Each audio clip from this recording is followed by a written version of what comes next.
안녕하십니까. 여러분들의 장점을 찾아주는 남자 사주상담가 이기호입니다. 자녀분들에 대한 진로, 적성에 관련된 영상이 되겠습니다. 오늘은 9살 된 아드님이에요. 올해 초등학교 2학년이겠죠. 부모님은 아직 아이가 어린데 이 아이를 어떻게 지도해야 될지, 아이의 진로라든가 적성 이런 것이 가장 궁금하다, 이렇게 말씀을 하셨습니다. 그러면 9살 된 남자아이의 사주를 분석해 보도록 하겠습니다. 임진년, 경술월, 병인일, 임진시 이렇게 되어 있습니다. 오행의 구성을 보면 목기운이 하나, 화기운이 하나, 토기운이 셋, 금기운이 하나, 수기운이 둘 이렇게 되어 있고요. 사주팔자가 전부 어떻게 되어 있어요? 양으로만 되어 있습니다. 이런 사주를 양팔통 사주라고 합니다. 사주가 전부 다 양으로만 되어 있든가 전부 다 음으로만 되어 있든가 이렇게 하나로만 되어 있으면 이것도 큰 특징이라고 볼 수 있죠. 일단은 고집이 좀 세다고 볼 수 있고요. 아이가 전부 다 양으로만 되어 있으니까 어때요? 양적인 성향이 강하다고 볼 수 있습니다. 양이라는 것은 남성적이고 적극적이고 도전적이고 행동지향적인 성향을 나타낸다, 이렇게 볼 수 있어요. 그러면 9살 된 아이한테 어떤 과외를 시킬 게 아니에요. 뭐 태권도장에 보내든지 아니면 미술학원에 보내든지 피아노 학원에 보내든지 이렇게 하실 텐데, 지금 이 아이를 보면 전부 다 양으로만 되어 있죠. 그러면 어렸을 때 음적인 성향을 좀 채워주는 게 좋습니다. 물론 이 아이는 나이가 조금만 더 들잖아요. 그러면 자기 하고 싶은 걸 해요. 엄마가 너 태권도장 가, 피아노 학원 가, 그래도 자기가 가고 싶어야 가는 거지 엄마 말을 안 듣습니다. 그런데 지금은 나이가 어리니까 엄마가 시키는 대로 하거든요. 그럼 이런 아이일 경우에는 뭐 미술학원에 보낸다든가 피아노 학원에 보낸다든가 이런 게 괜찮죠. 왜냐하면 음적인 성향을 좀 채워주는 것이 좋다, 음양의 균형을 맞춰주는 게 좋다, 이렇게 말씀을 드리겠습니다. 그런데 이런 아이는 이제 나이가 들면서 어떡하겠어요? 뭐 축구를 한다든가 운동을 한다든가 이런 쪽으로 양적인 성향을 추구하는 그런 아이로 변할 가능성이 높습니다. 그리고 우리가 이제 사주를 딱 볼 때에는요, 이 아이의 특징을 찾아야 될 게 아니에요. 그래야 진로라든가 적성이라든가 이런 걸 알려줄 수 있는데, 일단은 그 사람의 오행의 구성에서 어떤 오행이 가장 많이 차지하고 있나, 이걸 보셔야 됩니다. 지금 보시는 것처럼 토기운이 가장 강합니다. 이 토기운은 화개살에 해당이 되고요. 화개살이 강하니까 이 아이가 예술과 관련된 일에 관심을 가질 가능성이 높죠. 뭐 그림이라든가 아니면은 음악이라든가 이런 쪽에 재능이 있을 가능성이 높습니다. 그리고 정신적인 것에 관심이 많습니다. 철학이라든가 종교라든가 심리라든가 이런 데 빠지는 경우도 많이 있어요. 여기서 주목하셔야 될 게 식신상간운으로 되어 있습니다. 이 토기운이 전부 다 식신상간운이에요. 그러면 식신상간운이 뭐라고 했죠? 그 사람의 표현 능력을 나타낸다고 말씀을 드렸습니다. 글을 쓴다든가 그림을 그린다든가 말을 한다든가 이런 쪽으로 발달됐다고 제가 말씀을 드렸어요. 그러니까 이런 아이는 공부를 잘해가지고 기자가 된다든가 언론계에 종사한다든가 방송계로 나간다든가 이런 것도 괜찮고, 예술적인 분야에 있어서도 재능을 나타낼 가능성이 높다, 이렇게 볼 수 있습니다. 토기운이 강하긴 한데 다른 오행도 한 개씩은 다 들어가 있죠. 그러니까 어때요? 기본적으로 갖출 건 다 갖췄다, 이렇게 봐야죠. 그래서 간성운이 강하기 때문에 공부를 잘한다면 공직계통으로 나갈 수도 있고, 그리고 재성운하고 식신상간운하고 이렇게 붙어 있는데 재물취득이라는 면에서도 장점이 있습니다. 그러니까 사주가 좋아요. 여기에서 가장 강한 특징을 나타내는 게 식신상간운이니까 말을 하는 직업, 사람들을 가리킨다든가 교사라든가 교수 뭐 이런 쪽이라든가 아니면 요즘 많이 하고 있는 유튜브 영상을 만든다든가 이런 것도 괜찮다고 봐야겠죠. 그래서 재능이 상당히 많다고 볼 수 있습니다. 그런데 여기에서 이제 주목해야 될 건 또 뭐냐면, 일간인 병화가 옆에 있는 임수에 의해서 극을 당하고 있습니다. 병임충이 되고 있어요. 관성운에 의해서 충을 당하고 있습니다. 일간이 극을 당하는 건 안 좋은 거예요. 특히 이 일간은 그 사람의 정신적인 부분을 나타내거든요. 상당히 예민한 아이라고 볼 수 있습니다. 사람이 예민해요.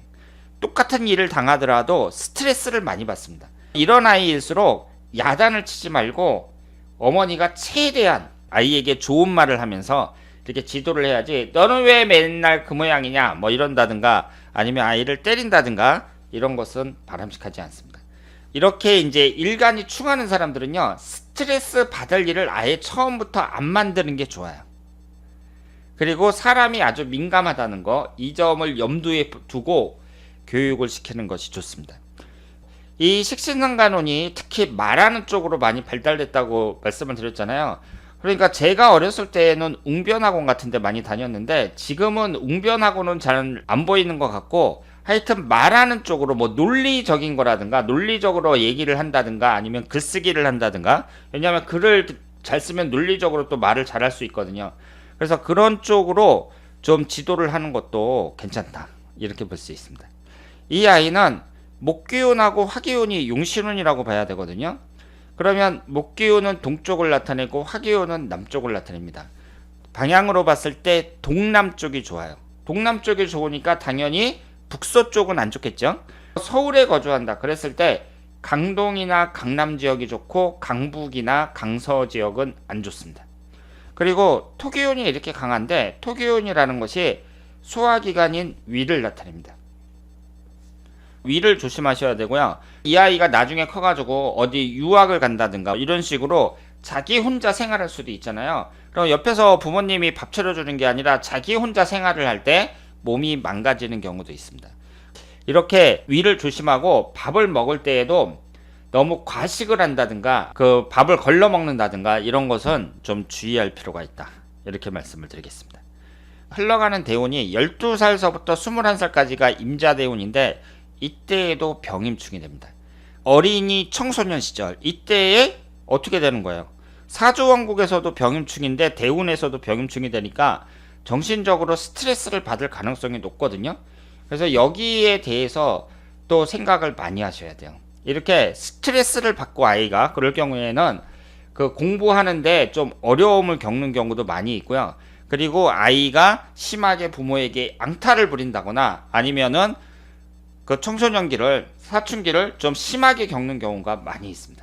그래서 아이가 너무 복잡하게 생각하지 않도록 생활 자체를 단순하게 만들어 주는 것도 좋고요.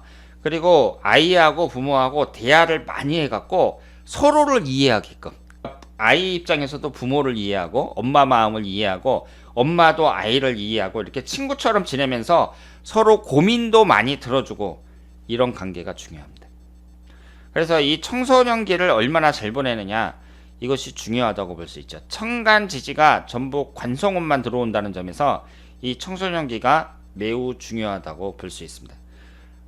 그리고 여러 가지로 봤을 때 일단은 오행도 균형되어 있고 학문운도 있고, 그러니까 재능도 많고 공부도 잘할 수 있다, 이렇게 말씀을 드리고요. 여기에서 약점을 꼽자면 충이 많잖아요. 천간은 병임충, 지지는 진술충, 이렇게 충이 많단 말이에요. 이게 충이 많은 사람들은 성격도 그렇지만 안전과 관련된 사고 이런 것도 조심을 하셔야 됩니다. 여기에 보시면 월운이 나와 있는데요. 이 월운이 내년의 월운이거든요. 2021년도의 월운인데 1월달이 기축월이고요. 또 10월달이 무술월입니다. 이렇게 위아래로 토기운이 들어올 때 안 좋다고 봐야 됩니다. 지금 이 아이는 식신상간운에 해당하는 토기운이 월지 포함해서 3개나 되거든요. 1월달하고 10월달에는 천간지지가 다 토기운만 들어오니까 이 아이에게는 좋은 달이라고 볼 수가 없죠. 그래서 내년 1월하고 10월에는 어디 멀리 보낸다든가 학원에서 어디 놀러 간다고 그랬을 때 1박 2일로 어디 놀러 간다든가 이런 것은 보내지 않는 것이 좋다, 이렇게 볼 수 있습니다. 이 월운에서 봤을 때에는 천간이 충하는 임수가 들어올 때, 내년 같은 경우에는 4월달이 해당이 되겠죠. 지지가 충하는 신금이 들어올 때, 신금이 들어오는 것이 매년 8월달이거든요. 그러니까 매년 8월달은 항상 조심해야 된다, 이렇게 말씀을 드리겠습니다. 그래서 월운을 보면서 월운이 너무 안 좋을 때, 그럴 때에는 일단은 부모 품에 안고 있는 게 좋죠. 아이가 너무 어리니까 멀리 어디 보내는 건 바람직하지 않습니다. 몇 년간의 운을 봤을 때에는요, 연한 살 때가 이민년인데 이렇게 임수가 들어올 때에는 사주 원국에서도 임수가 되고 있거든요. 일년운에서도 또 임수가 들어오면 쌍충이 되는 거잖아요. 이럴 때 정신적으로 아이들이 좀 혼란할 가능성이 높습니다. 그래서 이럴 때에는 뭐 아이들 앞에서 부모가 막 싸운다든가 이런 것은 상당히 안 좋다고 봐야죠. 이 아이는 원래 민감한 애인데 1년은 자체도 또 그 민감한 해란 말이에요. 그런데 그럴 때 부모가 뭐 애들 앞에서 막 싸운다든가 이런 것은 아이의 정서상 봤을 때 상당히 안 좋다. 이렇게 말씀을 드릴 수 있습니다. 자, 그러면 오늘은 9살 된 남자 아이의 진로, 적성에 관련돼서 분석을 했습니다. 다음에 더 좋은 내용으로 찾아뵙도록 하겠습니다. 대단히 감사합니다.